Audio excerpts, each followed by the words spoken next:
Road transport accounted for about 14% of India's total final energy consumption in 2021. Overall, transport consumed roughly 4 exajoules, about 19% of final energy, in 2020, and transport uses nearly half of India's oil. India imported roughly 88% of the crude oil it consumed in the April 2024 to February 2025 period. These are not small figures, they shape trade, emissions and energy security. Electrification, speed and scale, 2- and 3-wheelers. India sold about 19.6 million two-wheelers in FY 2024-25. Electric two-wheelers crossed a market share of roughly 6% in 2024-25. Electric 2Ws and 3Ws are the fastest growing EV segments because lower battery sizes cut costs and enable home charging. Passenger cars and commercial vehicles. Battery electric penetration remains small in cars and negligible in heavy trucks. Heavy commercial vehicles still require energy densities and duty cycle solutions that are not yet competitive with diesel on cost or refueling time. Battery and supply chain facts. Cell imports. India has been almost fully dependent on imported lithium-ion cells. In recent years, imports rose from a few $100 million to several $1 billion. Domestic capacity targets. The government and industry projects rapid build-out of cell and pack capacity and expects import dependence for cells to fall substantially by FY27 FY28 if gigascale plants come online.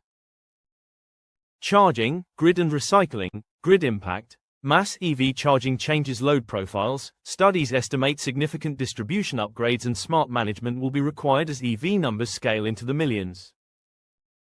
Biofuels and ethanol blending. Ethanol blending. India set a national target for 20% ethanol blending, E20. The rollout began with pilot states and accelerated. The government reports nationwide adoption targets and has publicly stated achievement milestones for E20 in recent rollout phases. Benefits and scale. Ethanol blending reduces crude imports and can deliver rupee savings for import substitution.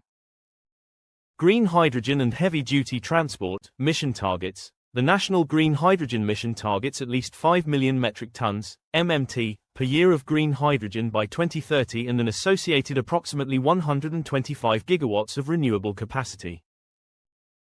The mission projects large investments and job creation if targets are met. Economics today. Green hydrogen costs remain materially higher than diesel or grid electricity on a per-unit energy basis.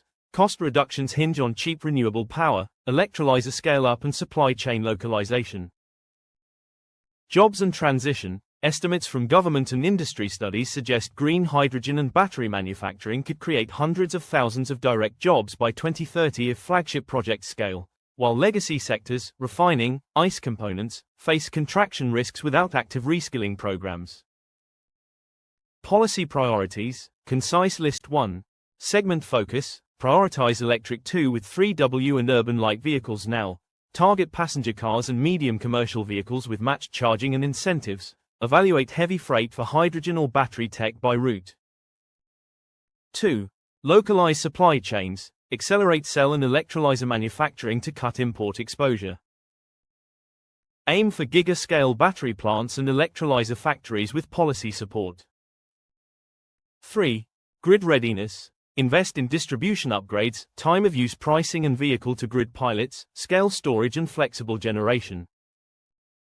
4. Sustainable fuels. Expand ethanol blending responsibly and commercialize 2G biofuels from residues to avoid food-water stress.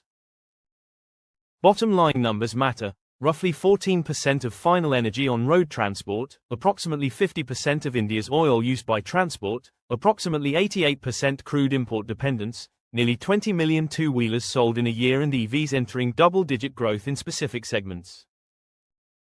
These figures make clear that an information-driven, segment-specific plan, focused on batteries today, biofuels as a bridge, and hydrogen for heavy haul, will deliver the fastest, most affordable payoff.